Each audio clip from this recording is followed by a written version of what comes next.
Show அம்மாவும் அப்பா வர இன்னும் வரல. ஏய் ஏய் ஏய் என்னம்மா என்னாச்சு? அவ கிடச்சிட்டாளா? இல்லடி, நானும் எல்லா வீட்டில், பானு அக்கா வீட்டில், எலிசா வீட்டில், ரோஸ்லினா வீட்டில், ஓலாஃப் வீட்டில், மது வீட்டில், மது அவங்க அத்தை வீட்டில், மது அவங்க சித்தி வீட்டில், லக்ஷ்மி வீட்டில், ராஜு வீட்டில், பாபு பாபியோட வீட்டில், எல்லார்கிட்டையும் கேட்டானா யாருமே அங்கே வரல பூஜா, அங்கே வரல பூஜா, அங்கே வரல பூஜா, அங்கே வரல பூஜா அப்படியே தான் சொல்லிட்டு இருக்காங்க. ஸோ எனக்கு ஒரே பதட்டமாக இருக்கு. அப்பா வந்துடுவார். அப்பாவை கிடச்சிட்டாளா? இல்லைம்மா. ஸோ இப்போ என்ன பண்ணுறது? சரி, நான் ஒரு 8 தொலைவிட்டு வந்துடுறேன்.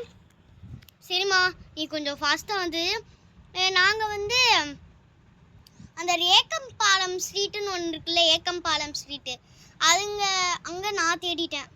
நம்ம ஊர், நம்ம ஸ்ட்ரீட் ஃபுல்லாக, நம்மளோட தெரு ஃபுல்லாக, அதாவது மாரிமுத்து தெரு ஃபுல்லாகவே நான் தேடிட்டேன். அவள் இல்லை. நீ என்ன பண்ணுற, அந்த 2 தெருக்கும் தள்ளி ஒரு மங்குலேஸ்வரி அப்படின்னு ஒரு தெரு இருக்கும். அங்கே போய் அவங்க இருக்காங்களான்னு போய் பாரு. அவங்களா? அவ தானே? ஓ சரி சரி சரி. ஷோ அப்பா, இது காமெடி பண்ணுற விஷயம் கிடையாது. இப்போ அவள் தொலைஞ்சு போயிட்டா, நான் போய் தேடுறேன். சரிம்மா, நீ போய் தேடு. வா அம்மா, பத்திரமா போயிட்டு வா. உன்னை யாராச்சும் கடத்திட்டு போகிறாங்க.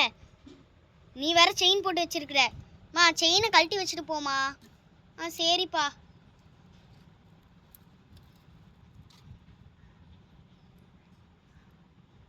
செயினை கழட்டி வச்சுட்டேன், நான் சீக்கிரம் போகிறேன்.